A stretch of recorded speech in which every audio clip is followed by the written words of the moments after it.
Ya, kita lihat sama-sama. Kekhawatiran terbesar umat manusia adalah uang. Pernahkah membayangkan dirimu tidak memiliki sepeser pun uang? Bagaimana perasaanmu? Khawatir, sedih, atau gelisah? Ini artinya sandaran dan harapan manusia adalah uang. Sebelum kejatuhan manusia, sandaran dan harapan manusia adalah Allah. Di dalam kejatuhannya, manusia masuk ke dalam kegelapan.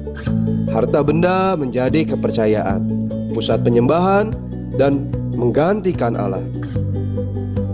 Sebagai orang Kristen yang sudah diselamatkan, dalam hidup sehari-hari, apakah sikap kita terhadap harta benda yang sampai hari ini dipakai Satan untuk menipu manusia?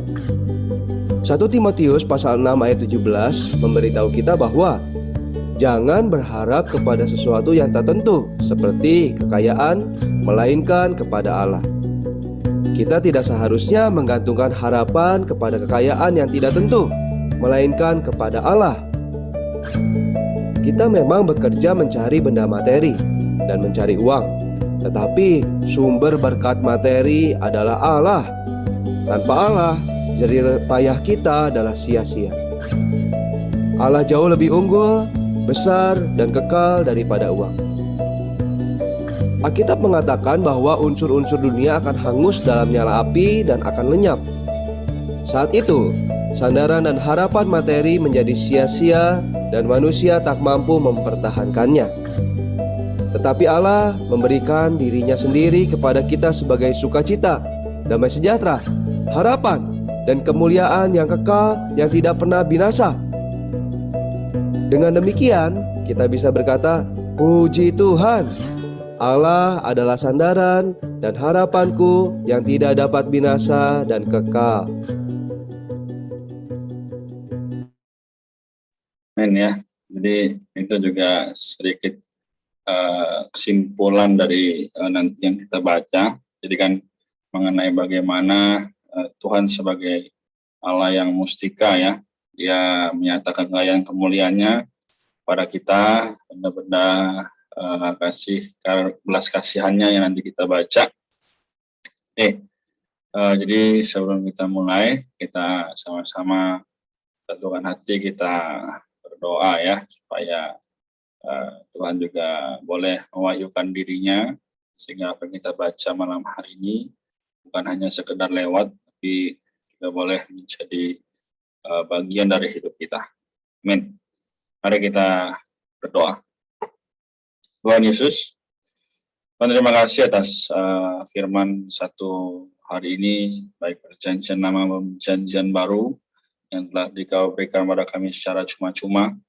Tuhan rahmati juga selama sepanjang hari ini kami sudah banyak bertemu dengan hal-hal selain Allah. Tapi malam ini kami kembali bersama, maupun yang tidak bisa hadir Tuhan secara pribadi, kembali datang kepada Tuhan, Sang Pencipta kami. Tuhan Yesus, amati apa yang kami baca dari kitab Roma ini, juga menjadi satu terang, dorongan juga semangat bagi kami untuk menjalani hari-hari ke depan. Tuhan, kami bersyukur, kami sungguh berdoa, agar dirimu dimuliakan, kami dipuaskan. Haleluya, amin. Oke, kita ayat 19 ya sampai 33. Jadi kemarin harusnya sudah baca secara pribadi dari pasal 9 ayat 1 sampai 18 ya. Bagaimana Allah telah memilih kita ya. Nasib kita juga tergantung pada Allah yang memanggil. Nah, Allah memanggil ini adalah memanggil semua orang, tapi kembali lagi bagaimana sikap kita ya. Oke, jadi kita tahu bahwa manusia tidak bisa lepas dari namanya daging ya, tapi daging ini bisa dikalahkan, bisa kita matikan ya. Oleh karena itu mari kita terus bersandar pada kasih karunia Tuhan, sehingga bukan lagi kita yang hidup, tapi roh yang hidup ya. Nah, sama ayat 6 dibilang, tapi firman Allah tidak mungkin gagal, sebab tidak semua orang yang berasal dari Israel adalah orang Israel. Baik, jadi puji Tuhan kita adalah orang-orang yang juga bukan dari keturunan Israel, tapi bisa mendapat kasih karunia ini ya. Sampai 18 dikatakan ia menaruh belas kasihan kepada siapa yang dikehendakinya. dan dia mengeraskan hati siapa yang dikehendakinya. Nah, hati-hati. Ya, jadi dalam kehidupan manusia, ya kita juga bisa menjadi keras hati jika kita tidak melatih diri kita untuk bersatu dengan Tuhan. Amin ya, demikian. Kita baca ayat 19 sampai 33 ya. Tergantung pada kedaulatan Allah. Mungkin satu orang boleh 2 ayat begitu ya. Nah, kita bertiga. Baik. Ayat 19 sampai 20. Sekarang kamu akan berkata kepadaku, jika demikian apalagi yang masih disalahkannya, sebab siapa yang menentang kehendaknya? Siapakah engkau, hai manusia, maka engkau membantah Allah? Dapatkah yang dibentuk berkata kepada yang membentuknya, mengapa engkau membentuk aku demikian? 2 ayat apa ya? Oke, 21. Apakah tukang periuk tidak mempunyai hak atas tanah liatnya untuk membuat dari gumpal yang sama suatu bejana untuk tujuan yang mulia dan yang lain tujuan yang biasa? Ayat 22. Jadi kalau ya untuk menunjukkan murkanya dan menyatakan kuasanya, Allah menaruh kesabaran yang besar terhadap bejana-bejana kemurkaannya yang telah disiapkan untuk kebinasaan. Ayat 23, justru untuk menyatakan kekayaan kemuliaannya atas bejana-bejana belas kasihannya yang telah dipersiapkannya untuk kemuliaan. Yaitu kita yang telah dipanggilnya bukan hanya dari antara orang Yahudi, tetapi juga dari antara bangsa lain.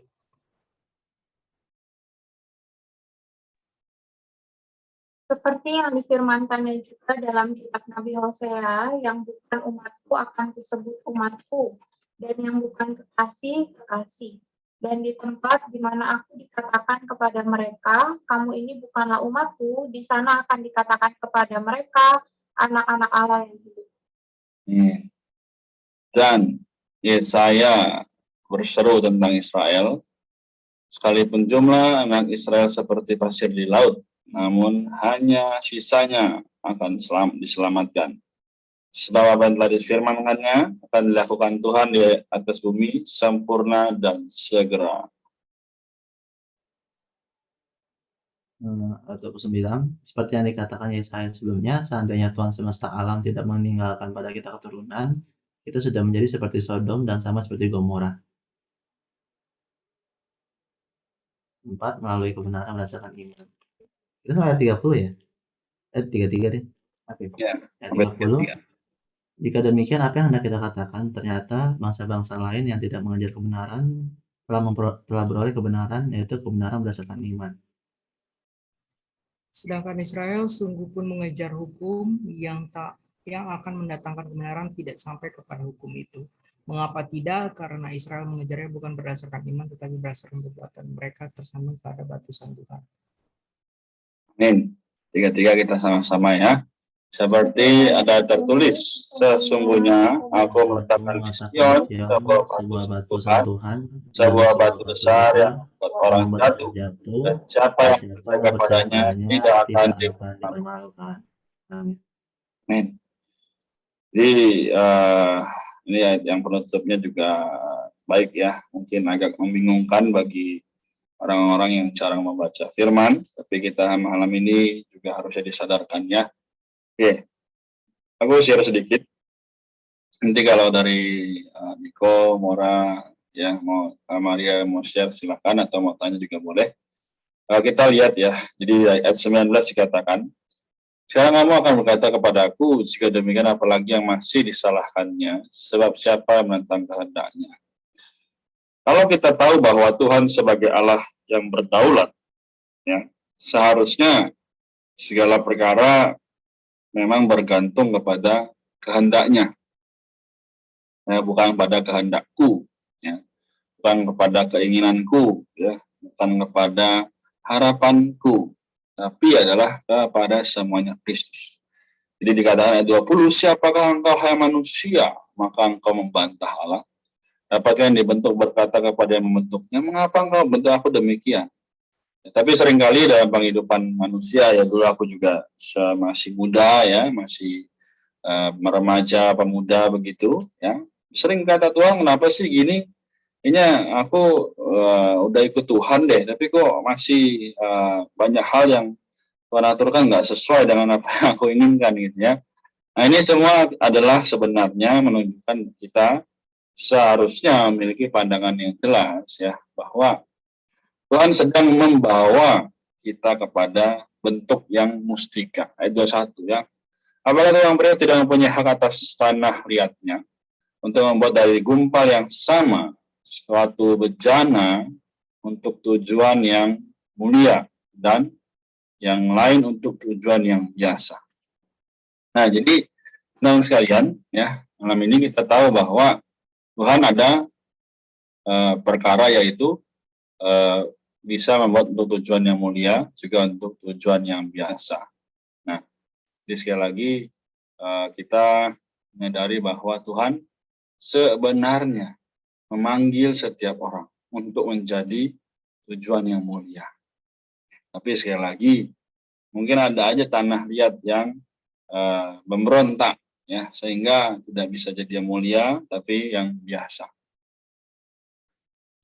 Semoga ya kita sebagai orang yang telah percaya, ya, di ayat 3 dibilang, untuk menyatakan kekayaan kemuliaannya atas bejana-bejana belas kasihannya. Nah ini terjemahan yang lebih tepat ya.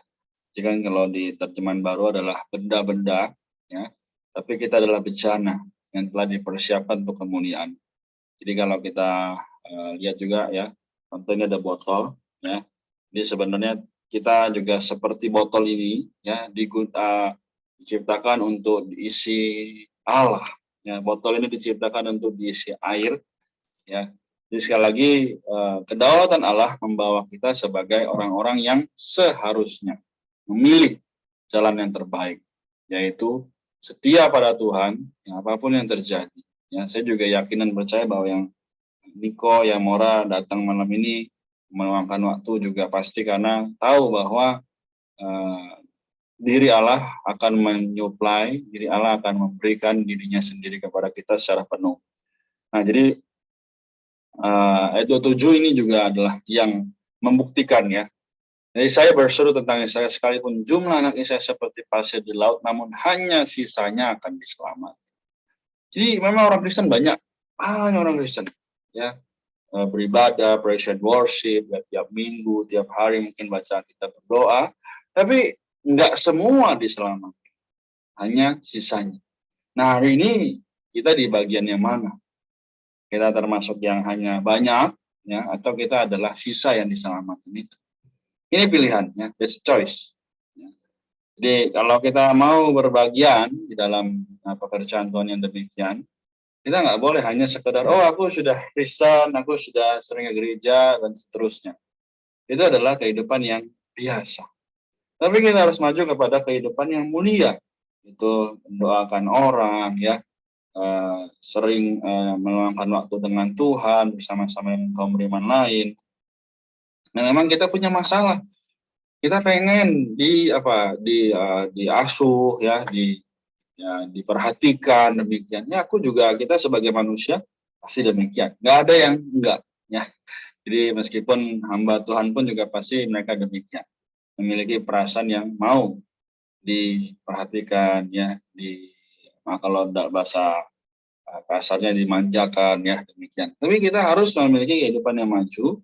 Itu kita bukan bejana-bejana yang biasa, tapi kita bencana yang mulia. Amin. Mungkin aku di sini. Kalau misalnya ada yang mau share atau bertanya silakan. Nanti kalau tidak ada baru aku tutup. Demikian.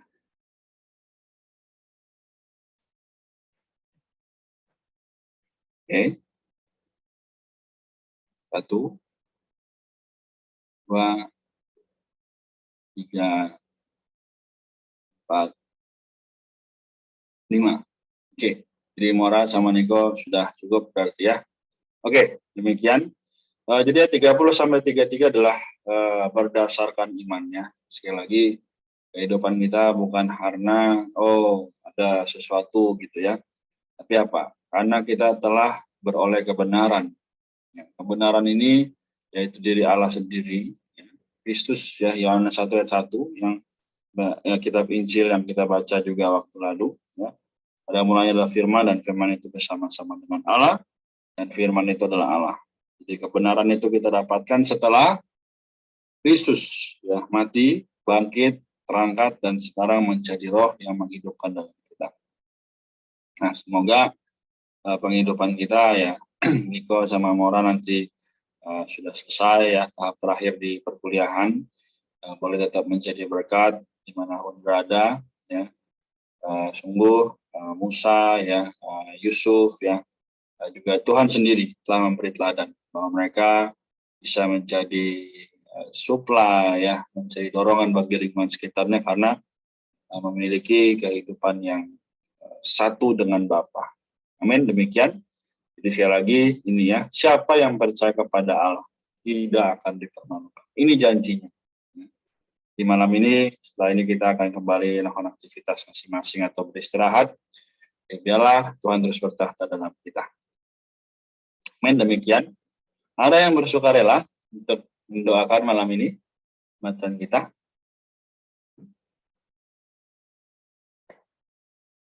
Aku berdoa. Tuhan Yesus, terima kasih Tuhan, malam hari ini kami boleh Tuhan berikan kesempatan membaca firman bersama-sama. Tuhan, biarlah firman-Mu yang kami baca juga boleh kami terapkan dalam kehidupan kami sehari-hari. Firman-Mu juga terus menguduskan kami, waktu kami juga masa muda kami, sehingga sejak muda kami menjadi pelaku-pelaku firman.